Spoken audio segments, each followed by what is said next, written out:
Secretary Rubio, so first off, do you think it's important to Americans that the Iranian regime doesn't have nuclear weapons and ability to destroy? I think it's important to the world. Yeah. The whole world. I mean, this question about the Straits is a great example. Imagine, the Straits gives them leverage. Imagine what nuclear weapons would give them leverage to do. At that point, they wouldn't even have to announce that we're controlling this. They would just say, we control the Straits. There's nothing you can do about it because our nuclear weapon will allow us to do it. You will have to pay us a toll for using an international waterway from now on, and you can't do anything to us militarily because we'll blow you up with a nuclear weapon. That is the leverage that they were trying to build. If they ever got a nuclear weapon, not only would they have a nuclear weapon, not only would they control the Straits, they would be able to act with impunity because you wouldn't be able to touch them. You wouldn't be able to do anything about them. I want to thank you for what you're doing. Let's talk about Latin America, which is, as you know, important to a lot of people in our state. So thanks for what you've done with both Venezuela and Cuba.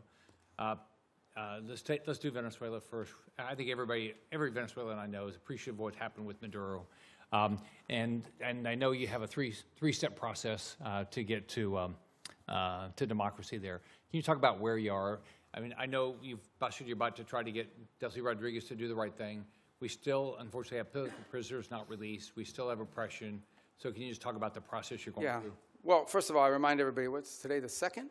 So it's literally been 5 months. Right. Like, I know it seems like it was 10 years ago, but it's been 5 months.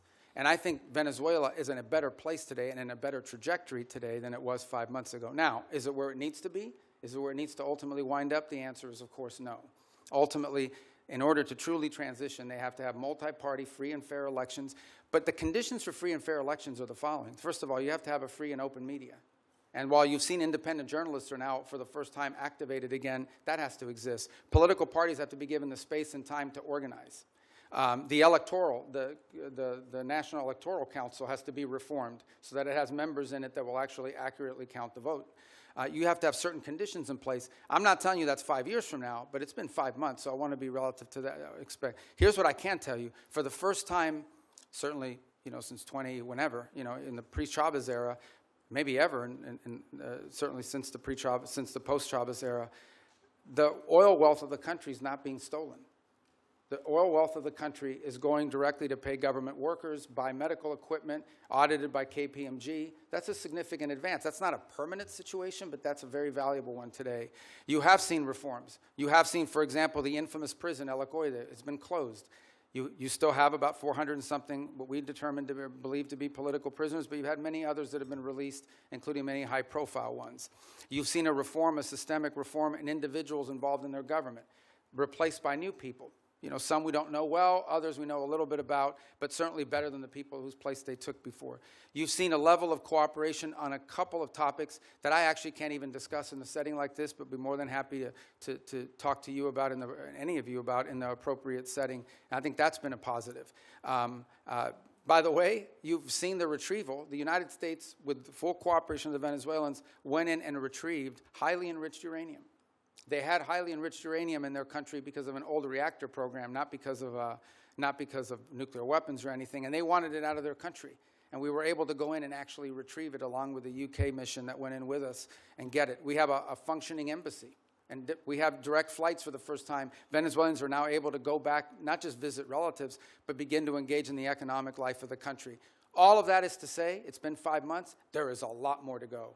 This is not the direction we want Venezuela to be. But what I will say is that the Venezuela that's there now, under the interim authorities, does not pose the threat to the United States that it posed 5 months ago, when it was an open base of operation for Iranian operatives, for Cuban intelligence, and for others who used it as a base of operation against the national interest. But we have a lot of work to do. We are nowhere near where we want to get to there.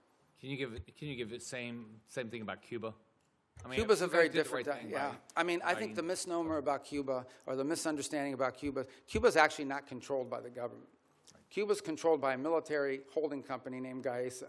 And Gaesa virtually owns anything. They own the tourist sector, they own mining, they own the gas stations, they own everything. They generate about 70% of Cuba's GDP is under the control of this military company. And they're sitting on between $14 and $17 billion in assets. So you have people literally starving, people literally, like power grid that hasn't been maintained in 10 years, and yet you have this holding military company sitting on these assets. And by the way, not a penny of the money in the military holding company translates over to the public treasury. So the fundamental challenge we have here is that Cuba needs to be, in order for it not to continue to be a failed state, which poses a threat to the United States, they need systemic and serious reform. They need to have economic reforms, and the question is, can they possibly reform, given the people who are currently in charge, both of Gaesa and of their government? And I think the answer is they can. I really don't believe this system is capable of reform unless new people take over or a new mindset takes hold. Now, we've engaged in conversations with them. We've offered them what I think needs to happen in order for their economy to recover. And that's the last point I would make, is I think somebody raised this issue of an oil blockade. Cuba was having blackouts well before January 3rd of this year. They were having blackouts for years. And they were having blackouts for two reasons. Number one, no one will give you free oil except Maduro. That's what's changed here. What's changed here is they're no longer getting free oil from Venezuela. And number two, the main reason why they have energy blackouts is because they didn't invest a single dollar back into their plants, back into improving their plants. And they could have bought this equipment from any company in the world, but they didn't invest in it. Instead, they invested it to build tourist hotels that now sit empty because there's no tourism into Cuba. So Cuba's a little bit more complicated than Venezuela, but it's a mess. Thanks for what you're doing.